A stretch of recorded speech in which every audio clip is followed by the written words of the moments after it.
Nalibang. Kaluoy si Molit.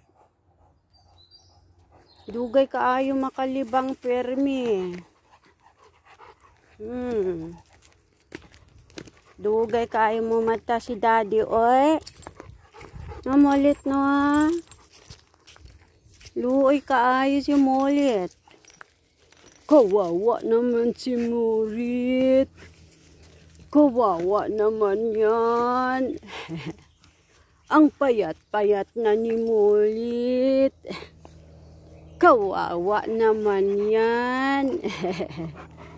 Kawawa naman. Ang payat-payat na. Na Molit? Long. Long. Baita. Come, baita. 9. Isab no ay nagigibin. Speta, ya? Speta. Come. Baita hiya.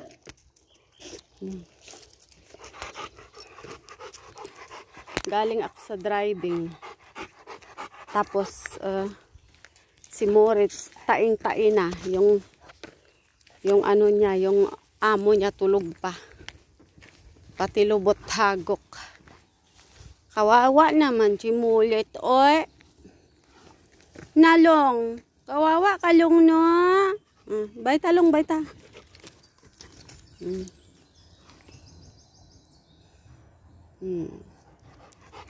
Kawawa naman yan. Payat-payat na yan. Baita, Laupin. Come, baita. Oy, hal-hal na si Molit.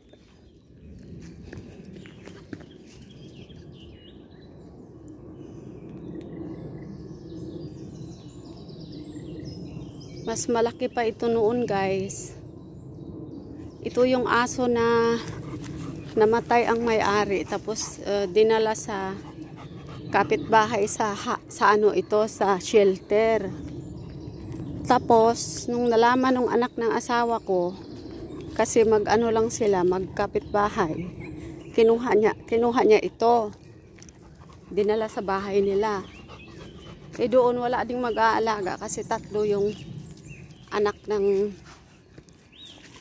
niya, yung apo ng asawa ko. Binalik na naman sa shelter. Tapos tinanong kami kung gusto ba daw namin ng aso na naman. Sabi ko sa asawa ko, ayoko na kasi stress. Nagtatrabaho ako pa lahat mag-vacuum. Alam mo naman ang aso pag sa loob ng bahay maraming balahibo. Kaya ako lahat. Kaya sabi ko wag na. Pero itong asawa ko, sabi niya, kawawa naman yun si Moritz. Wala palang may-ari na, namatay na kasi yung may-ari. Sabi ko, sige, basta alagaan mo, ikaw maggala. Kasi lagi ako maaga umaalis ng bahay, tatrabaho ako. Kaya yun, kinuha niya. Pagdating sa bahay, nagulat pa ako. Ang laki niyang aso. Siguro, nasa ito, mahigit noon. 40 kilos, ang laki niya. Ginawa namin kasi parang hindi na siya kayang maglakad sa sobrang laki. Ang ginawa namin, ayun, diniet namin yan. Everyday, ang kakainin niya, kailangan 300 grams lang. So, 150 sa umaga, 150 sa gabi. Kaya siya yan, lumiit-liit. Pero, gutom pa rin yan kasi, syempre, bungga siya doon sa namatay niyang amo.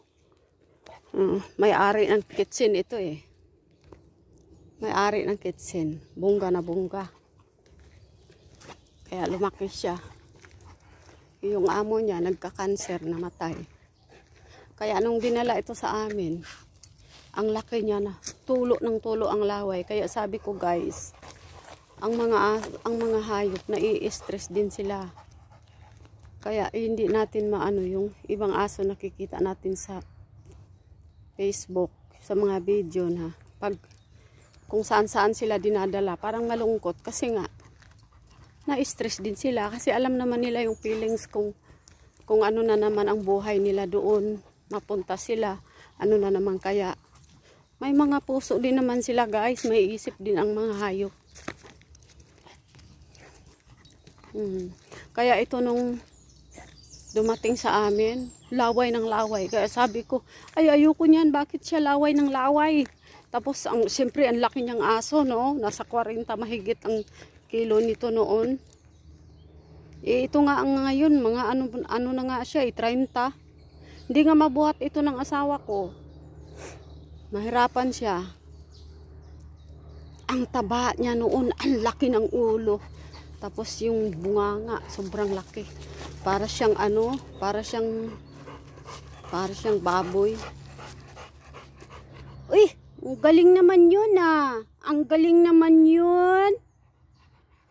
Bipil meter yun. Uy, food meter yun ah. Baita, kom. Ang laki niya. Tapos laway siya ng laway. Yung pala, nai-stress pala siya. Stress siya. Tapos pinapakiramdaman lang niya kami. Pero mahal na mahal ito ng asawa ko. Diyos ko guys, pagka ito, pinapagalitan ko kasi punta sa kitchen walang disiplina. Sabi ng asawa ko, ikaw kaya palisin ko dito sa kitchen. Tarantado. Ay, sige nga, ulit sikadlong. Sige nga, ulit 1 meter ulit. Mamaya na pag uwi kasi alam ko kung pag uwi natin, pag wala na ito, ay, nako, kung saan ka na naman pupunta. Tapos ayaw pa itong tumayo, pag gusto pa niyang maglakad, ayaw pa niya, gusto na yan umuwi. Pag ganyan, halika na, uwi na tayo.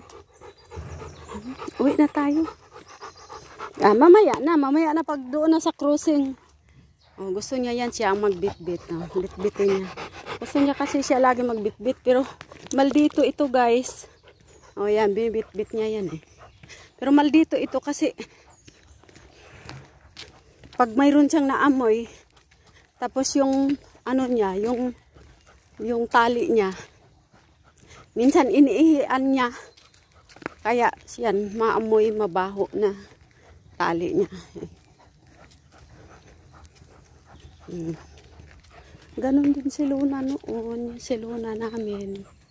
Mabait din yun, kaya lang aggressive sa ibang aso. Talaga nangangagat siya. Pero si Moritz hindi, mabait. Kasundo niya lahat ng pusa ko. Mahal na mahal niya yung mga pusa ko Meron pa nga minsan si Gwyneth, tinali ko. Lumapit siya, tapos inano niya yung tali. Parang gusto niya tanggalin lahat. Parang pinapakita ko lang sa kanya na, itali ko si Gwyneth, patayin ko si Gwyneth. Parang ninervyos siya. Tapos nilapitan niya si Gwyneth, tinanggal niya yung tali.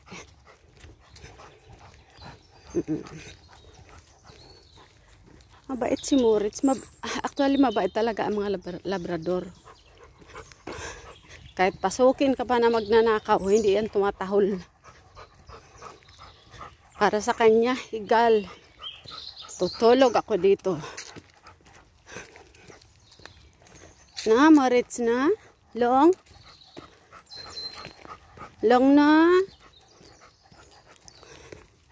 Sa amin ka na, Long. Punta ka na sa shelter, Long. Wawa naman si Long Moritz ko na yan. No, Long na. Love, mama, Long na.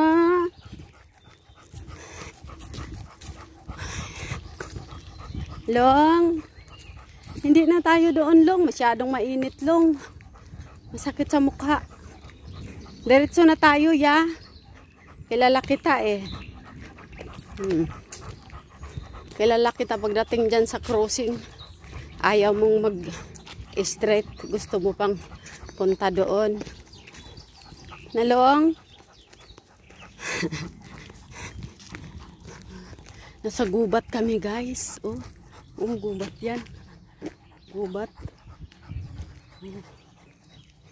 Gubat yan dito. Mahahaba ang gubat dito. Mahahaba ang kahoy. Oh. Sa gubat kami. Dinala ko siya sa gubat. Mayroong naka standby na ba.